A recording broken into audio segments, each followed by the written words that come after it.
Já sentiu aquele arrepio na espinha quando as manchetes de hoje ecoam um filme que você assistiu certa vez na televisão tarde da noite? Imagine então, uma maratona de thrillers da Guerra Fria tão estranhamente premonitórios que cada rolo parece saltar décadas à frente, decodificando nossa era moderna de corações hackeáveis e propaganda em hipervelocidade. Esta noite, estamos destravando 15 joias ocultas, histórias de espiões forjadas entre 1952 e 1975, cujos avisos soam mais altos do que qualquer toque de celular, cujas traições parecem mais frescas do que qualquer notificação push. Sirva uma bebida forte, feche as cortinas e incline-se em...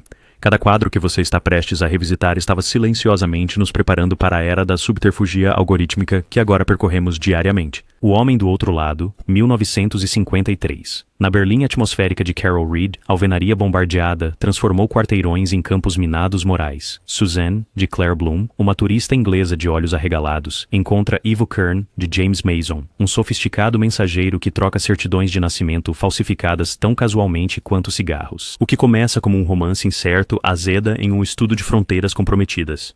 Cada aperto de mão de Ivo pode ser uma entrega. Cada sussurro de carinho, uma senha.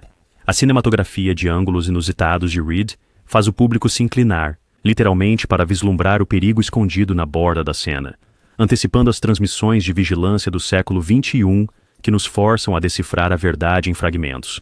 O verdadeiro brilho está na corrupção gradual de Suzanne. Quando ela atravessa do setor britânico para o soviético, já apagou o mapa dentro dela mesma. Coração.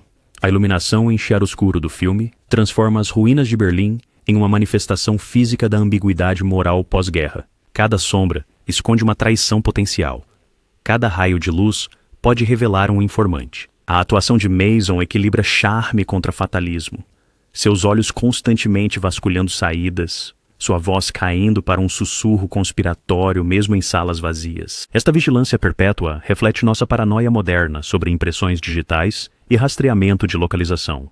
Uma sequência climática na ponte iluminada por holofotes nos desafia a decidir se o amor pode alguma vez ser extraditado da ideologia. 7 décadas depois, quando relacionamentos se formam entre nações com barreiras de dados, o veredito sombrio do filme, de que o afeto pode vacilar onde as fronteiras não, soa brutalmente atual. Quando o quadro final desaparece no sacrifício de Ivo, ficamos nos perguntando, em nosso próprio século de vigilância, se alguma conexão pode permanecer verdadeiramente privada, ou se todos estamos atuando para espectadores invisíveis. Observadores.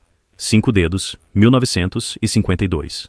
O mordomo de Tyrone Power, codinome Cícero, perambula pela embaixada da Turquia, como um zelador fantasma, enquanto fotografa cabos ultra-secretos que ele alisa em uma bandeja de prata. O diretor Joseph L. Mankiewicz troca duelos de pistola por toques de máquina de escrever, mostrando como um único burocrata pode derrubar alianças sem nunca engatilhar uma arma. A atuação de Power é mais seda do que aço, seu disfarce de autodesprezo sob uma cortesia contida, e essa contradição prenuncia os denunciantes conflitantes da nossa era cibernética. O que torna Five Fingers especialmente profético é sua atenção clínica ao processo. A encenação meticulosa dos documentos por Cícero, sua calibração precisa dos ângulos da câmera, seu cuidadoso acompanhamento dos horários diplomáticos, tudo executado com a precisão dos mineradores de dados de hoje. Seu método transforma o acesso a escritórios comuns em uma arma mais devastadora do que qualquer bomba. Quando a equipe da embaixada começa a desconfiar, suas contramedidas parecem estranhamente familiares para quem já implementou a autenticação em 2 etapas. Troca de fechaduras, armazenamento de documentos aleatório, protocolos de segurança escalonados. Quando seu microfilme chega a Berlim, os oficiais nazistas tratam-no como criptomoeda, anônimo, portátil, inestimável. No entanto, o toque de mestre do filme vem no seu desfecho. O dinheiro que Cícero recebe é falso. Uma traição que antecipa os esquemas da Dark Web de hoje. Igualmente contemporânea é a decisão dos aliados de não processá-lo após a guerra, temendo um embaraço público, sublinhando uma verdade que ainda engolir. As instituições preferem a gestão silenciosa da reputação em vez da justiça ruidosa. Assista à cena final em que Cícero, agora quebrado, ainda livre, passa curvado por uma banca de jornais em Ankara, que anuncia novos escândalos. É um piscar de olhos para a história se repetindo, lembrando-nos que a próxima fuga de informações está sempre por vir, e o próximo Cícero já usa um crachá de segurança. Night People, 1954. Gregory Peck descarta sua nobre aura de Atticus Finch para interpretar o coronel Steve Van Dyke, um negociador dos Estados Unidos desiludido com a tarefa de resgatar um soldado sequestrado por agentes de Berlim Oriental. Nunnally, John, Ixtat, Iperaker, Eda, Emera, Versate, O roteiro do filho é um show de fogos de artifício de sarcasmo estalante e jogos geopolíticos. Negociadores barganham pelas vidas dos prisioneiros de guerra da mesma forma que vendedores ambulantes barganham por salsichas. Johnson filma as ruas devastadas de Berlim em cinemascope nítido, justapondo amplos bulevares com a claustrofobia da ocupação. A linguagem visual do filme diz muito. Os interiores do setor americano brilham com luz artificial. Calor, enquanto as zonas soviéticas parecem deliberadamente subiluminadas, sugerindo um crepúsculo moral. Particularmente inovador é o uso de conversas telefônicas por Johnson. O escritório de Van Dyke torna-se um centro de nervos onde os receptores ficam entre a orelha e o ombro, prenunciando nossa própria era de conectividade constante e diplomacia de controle remoto. Camadas de engano acumulam-se como a geada do inverno. Falsos desertores, dossiês trocados, uma troca vendada em Spittelmarkt, que se assemelha a um grande mestre de xadrez, sacrificando peões para salvar o rainha.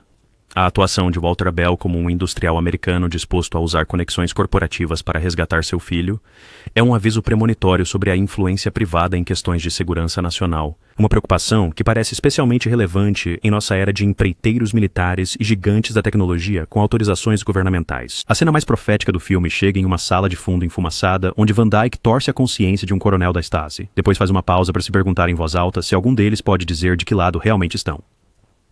Power Buffer. Em um mundo de guerras por procuração e operações secretas terceirizadas, aquele encolher de ombros existencial ainda reverbera.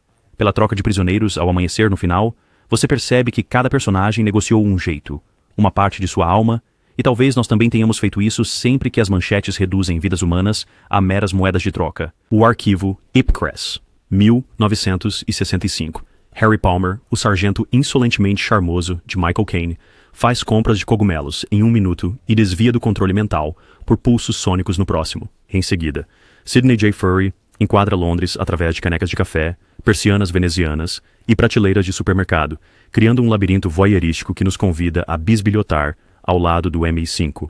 O enredo gira em torno de cientistas sequestrados, reduzidos a crianças balbuciantes pelo Ipcress, programação, uma variação cinematográfica inicial sobre neuromanipulação, que antecipa a radicalização algorítmica de hoje. Enquanto os filmes do Bond fetichizam aparelhos, Ipcress fetichiza a burocracia. A maior arma de Palmer é sua atenção ao procedimento. Detalhe: ele nota discrepâncias nos arquivos, anomalias nos compromissos, a trilha de papel reveladora de conspiração.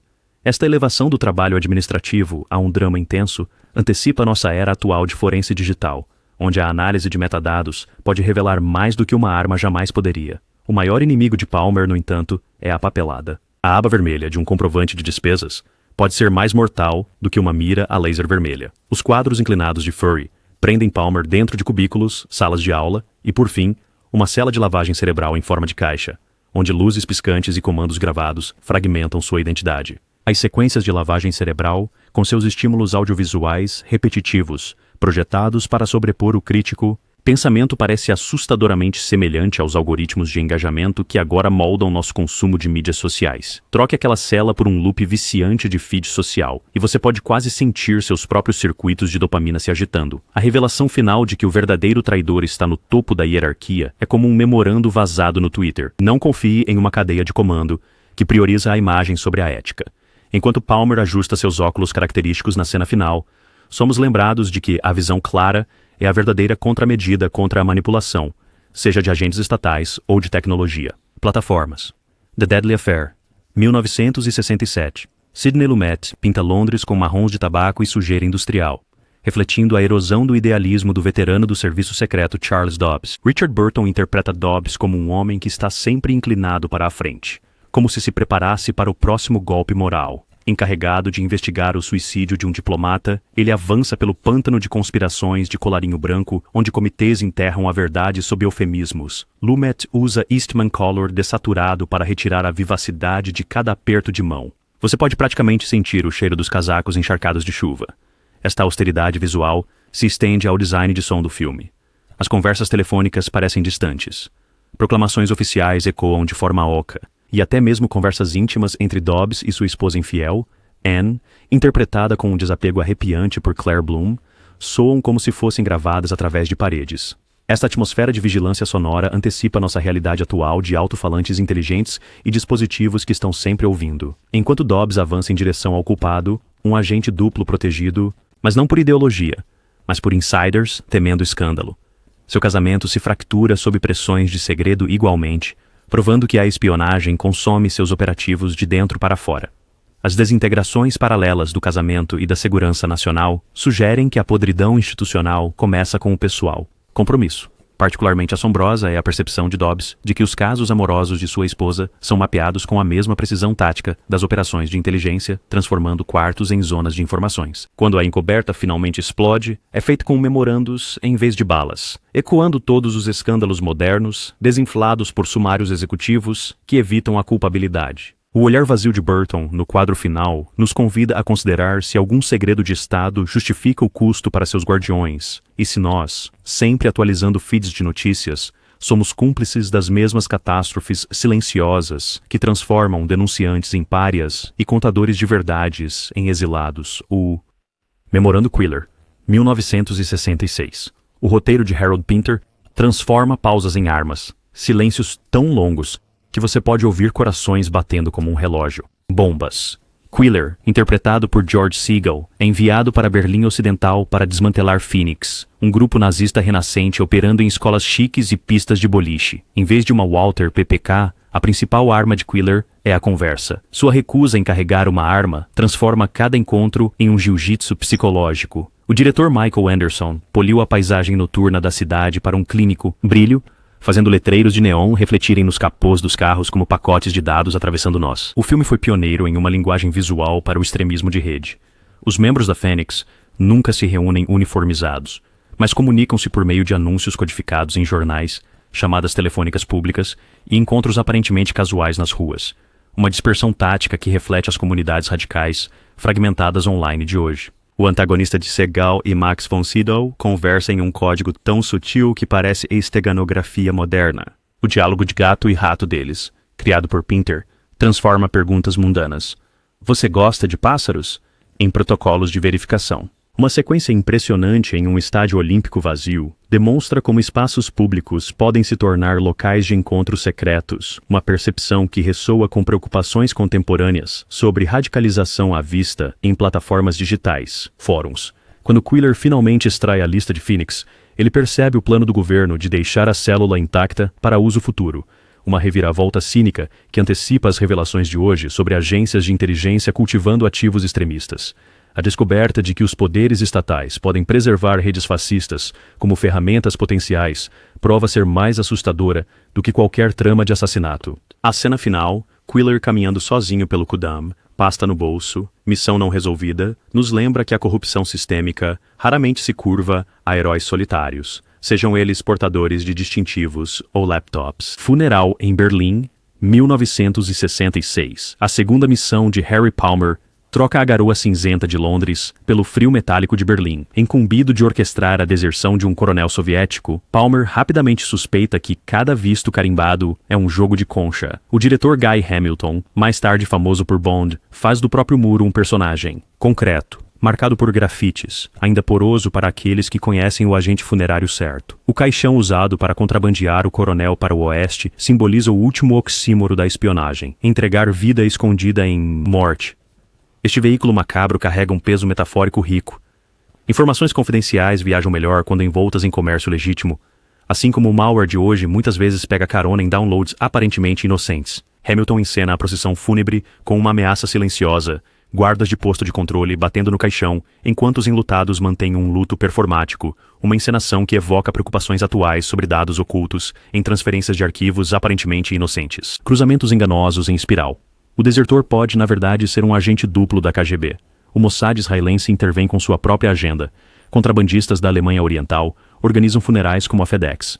Hamilton pontua a atenção com humor sarcástico, como quando Palmer boceja durante um interrogatório da Stasi, apenas para soltar suas algemas momentos depois. Mais tarde, a absurdidade antecipa operações cibernéticas modernas terceirizadas para contratados privados. Todos estão de prontidão. Ninguém está no controle. Mais profético é o entendimento do filme de que as fronteiras funcionam como mecanismos de filtragem em vez de barreiras. A parede não impede o movimento, mas o regula de acordo com os valores políticos flutuantes. Quando o carro funerário atravessa o Checkpoint Charlie, o público aprecia a ironia amarga. As passagens secretas funcionam nos dois sentidos, e o aliado de hoje pode ser o adversário de amanhã emitido por aplicativo.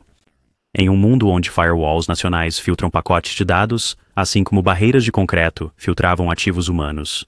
The Kremlin Letter, 1970. O thriller de grupo de John Huston parece com 11 homens e um segredo mergulhado em ácido de bateria. Um comitê clandestino de espiões semi-aposentados, codinomes, o feiticeiro, a prostituta, o construtor, se reúne para um último trabalho: recuperar uma carta forjada prometendo apoio dos Estados Unidos a um soviético. Golpe. Houston se detém em detalhes sórdidos: carregadores subornados, selos antigos falsificados, pacotes de heroína costurados em Vison, revestimentos. O trabalho de inteligência se assemelha menos ao xadrez, mais ao eBay. A estrutura dispersa do filme imita a natureza fragmentada da coleta de inteligência moderna. Em vez de comando centralizado, as operações se desenrolam através de contratados especializados, cada um lidando com tarefas discretas. Um modelo de rede que antecipa a guerra cibernética dispersa de hoje. Unidades. O agente novato Patrick O'Neill, Charles, é nosso avatar, ofegando enquanto veteranos tratam corpos e fronteiras como meros moedas. Particularmente inovadora é a representação de Houston dos mercados de inteligência. As negociações passam por Roma, bordéis, saunas em Helsinki e mercados de pulgas em Leningrado, qualquer lugar onde as pessoas possam ser compradas mais rapidamente do que ideologias. Essas zonas neutras, onde operativos opostos se misturam livremente, prenunciam os mercados negros digitais onde hackers leiloam vulnerabilidades para o maior lance, independentemente de lealdade. Warlock, de Richard Boone, que se especializa em roubo de identidade, demonstra técnicas desde a imitação de voz até documentos falsificados que antecipam preocupações modernas sobre deepfakes e personificação digital. O núcleo nihilista do filme se revela quando Charles descobre que seus empregadores queimarão toda a equipe se a recuperação comprometer a diplomacia. Esse repasse de risco para freelancers descartáveis prenuncia os hackers da economia gig atual, manipulados por estados que os negam. A cena final, Charles, congelado, cantarolando uma canção de ninar inacabada, ressoa através do exército de contratados renegados de 2025, buscando seu próximo pagamento ambíguo. The Looking Glass War, 1970. John Rhys Davies e um jovem Anthony Hopkins lideram esta brutal e minimalista adaptação de John le Carre's romance. O M6, desesperado por relevância, recruta um desertor polonês para fotografar um suposto local de mísseis soviéticos. O treinamento acontece em armazéns sombrios, onde manequins representam sentinelas, enfatizando o orçamento dos serviços britânicos. A anemia. O filme disseca a ilusão de competência. Mapas estão desatualizados, comprimidos de cianeto fora da validade, rotas de fuga hipotéticas. Esse abandono burocrático parece especialmente relevante em uma era em que as agências governamentais lutam para acompanhar o ritmo da tecnologia em rápida evolução. Paisagens. As sequências de preparação amadora, onde Hopkins atrapalha-se com equipamentos de rádio e esforça-se para memorizar histórias de cobertura, contrastam fortemente com as montagens de treinamento preciso dos filmes de espionagem tradicionais, sugerindo que o verdadeiro trabalho de inteligência muitas vezes prossegue através da improvisação em vez da perfeição. Planejamento. Assim que o novato salta de paraquedas na Alemanha Oriental, a estática do rádio se torna sua única cancioneiro. O diretor Frank Pearson cria uma paisagem sonora de isolamento. Vento através de árvores nuas, latidos distantes de cães, o ranger da neve sob os pés, tudo servindo para destacar o fundamental de Hopkins: solidão. Essa vulnerabilidade sonora prevê nossa ansiedade atual em relação às comunicações digitais, a incerteza de saber se as mensagens chegam aos seus destinatários pretendidos, se os sinais estão sendo interceptados, se pedidos de ajuda ecoam em vazio. De volta a Londres, burocratas tomam chá enquanto apostam quanto tempo ele vai durar.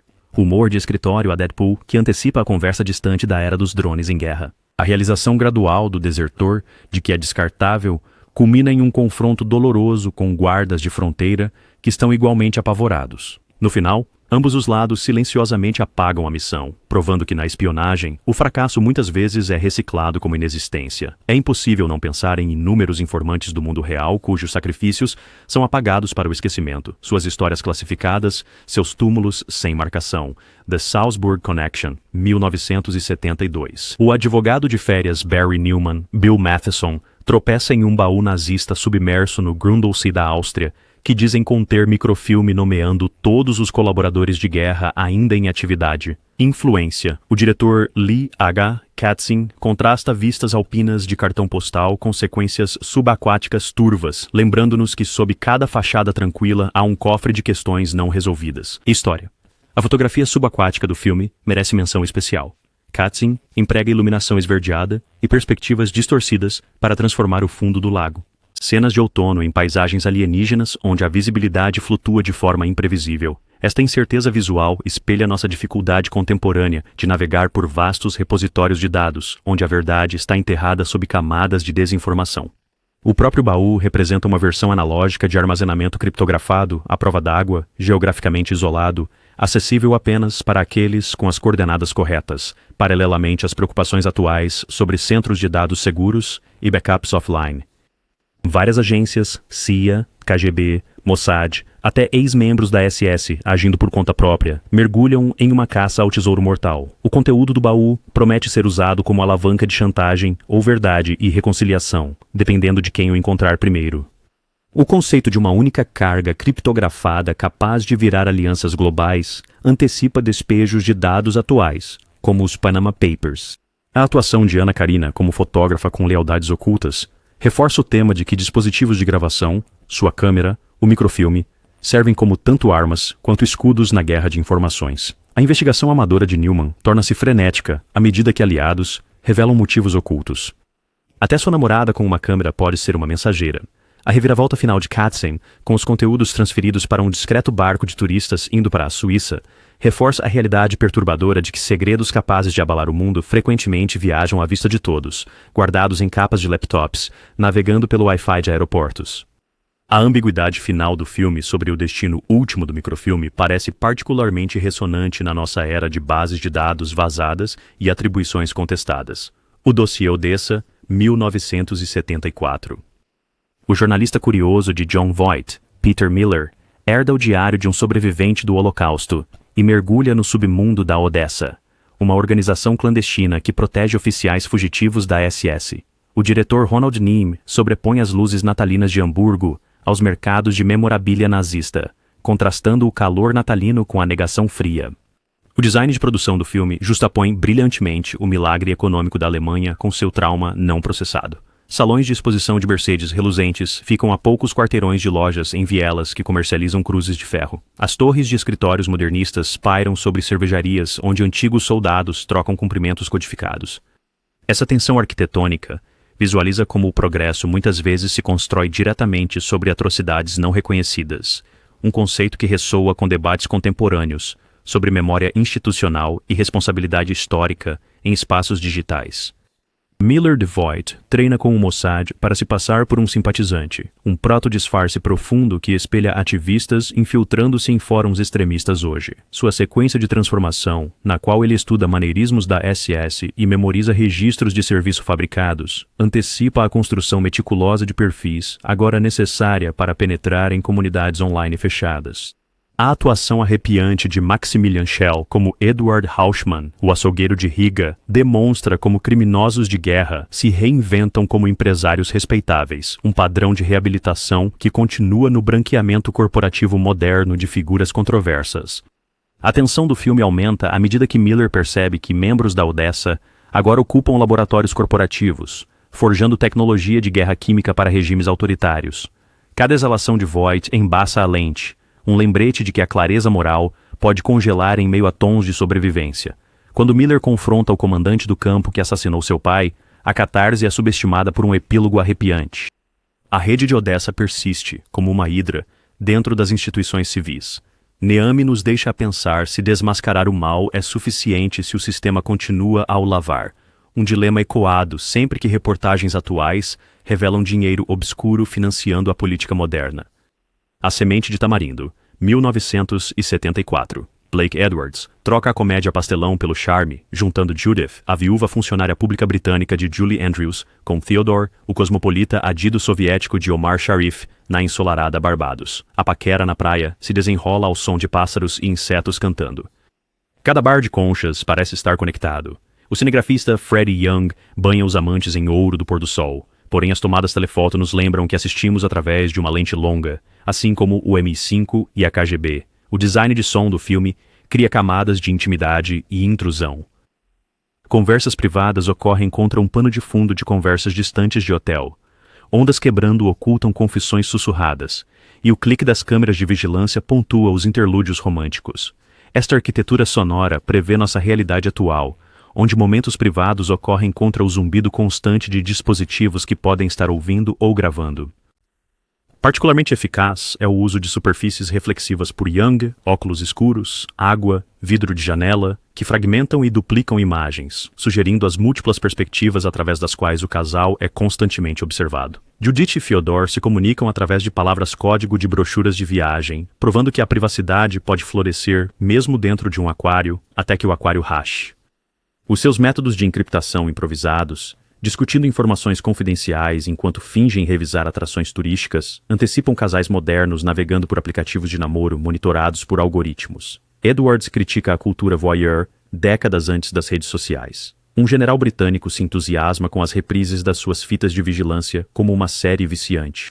Quando Judith deve decidir se o pedido de deserção de Fyodor é verdadeiro ou apenas um teatro geopolítico, o filme expõe como os amantes se tornam algoritmos no jogo de guerra de outra pessoa. A sequência final em uma pista de pouso nebulosa evoca deliberadamente Casablanca, mas com uma diferença crucial. Enquanto Bogart e Bergman sacrificaram o amor pela causa, Andrews e Sharif tentam transcender a lealdade nacional por completo. Edwards retém respostas definitivas, posicionando o público como mais uma agência de observação, cúmplice em reduzir a intimidade humana a métricas. The Day of the Jackal, de 1973, o procedural de Fred Zinnemann, continua sendo uma aula magistral em logística. O Chacal Sem Nome fabrica passaportes personalizados, contrabandeia um rifle desmontável dentro de muletas e calibra a trajetória das balas em um esconderijo em Paris. Zinnemann documenta cada tarefa com paciência clínica, transformando o trabalho preparatório em suspense. O que torna o filme especialmente presciente é seu entendimento de que a identidade é maleável. O Chacal não se disfarça apenas, mas se transforma iterativamente por meio de pontos de dados calculados. Sua construção metódica de personalidades alternativas, completa com documentação, modificações de aparência e ajustes de comportamento, antecipa técnicas modernas de roubo de identidade. Uma sequência marcante mostra-o testando diferentes cores de cabelo e medindo proporções faciais com um calibrador, abordando a aparência pessoal como um problema estatístico, uma versão analógica dos algoritmos que agora geram identidades sintéticas convincentes.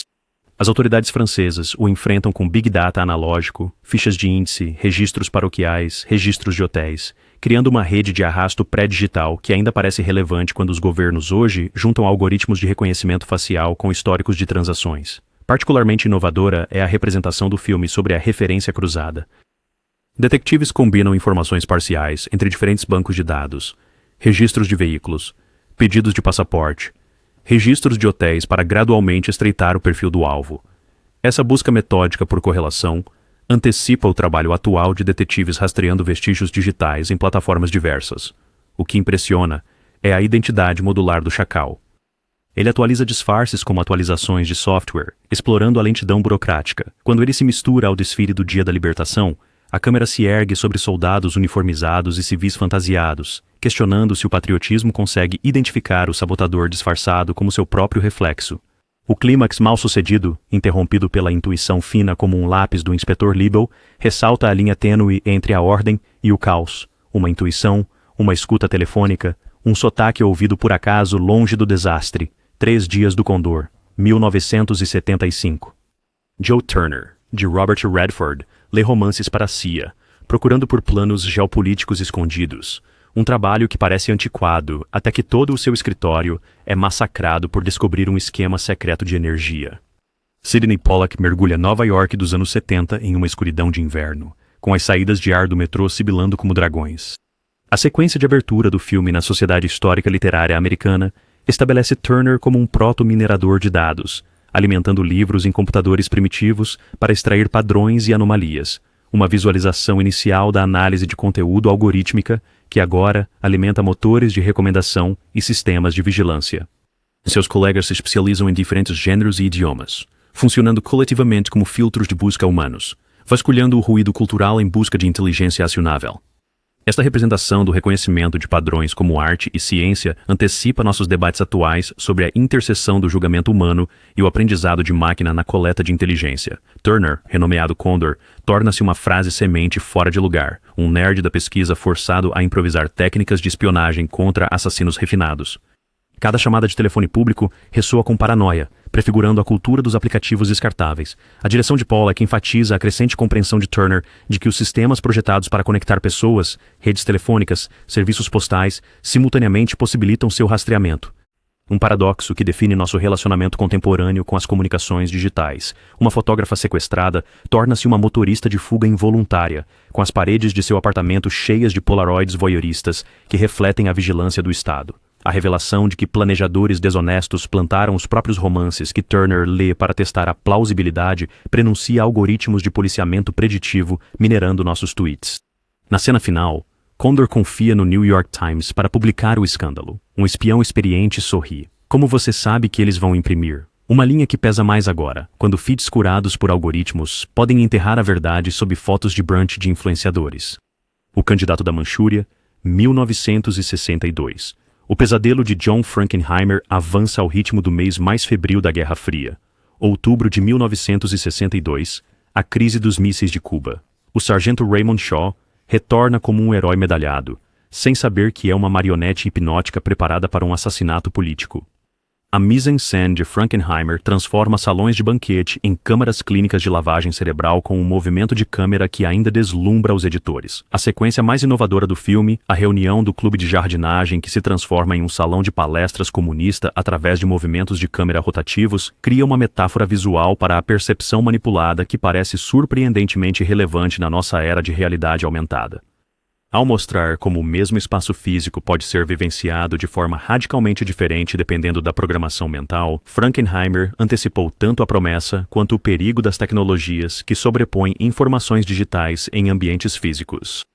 Os espectadores em 62 teriam verificado suas próprias memórias após este segmento onírico, onde o pelotão de Shaw vê as damas do show de flores, enquanto nós vemos interrogadores comunistas, um deepfake cinematográfico décadas antes do termo existir.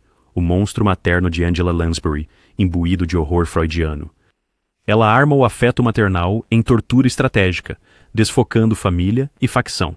Seus mecanismos de controle, cartas de jogar, telefonemas, frases específicas que acionam comportamentos pré-programados, operam como versões analógicas dos comandos codificados que agora ativam assistentes digitais e sistemas de casas inteligentes. O oficial de inteligência desmoronando de Frank Sinatra, Ben Marco, personifica nossa ansiedade contemporânea sobre a confiabilidade da memória em uma era de mídia manipulada. Seus pesadelos recorrentes contêm fragmentos de verdade que sua mente desperta não consegue processar.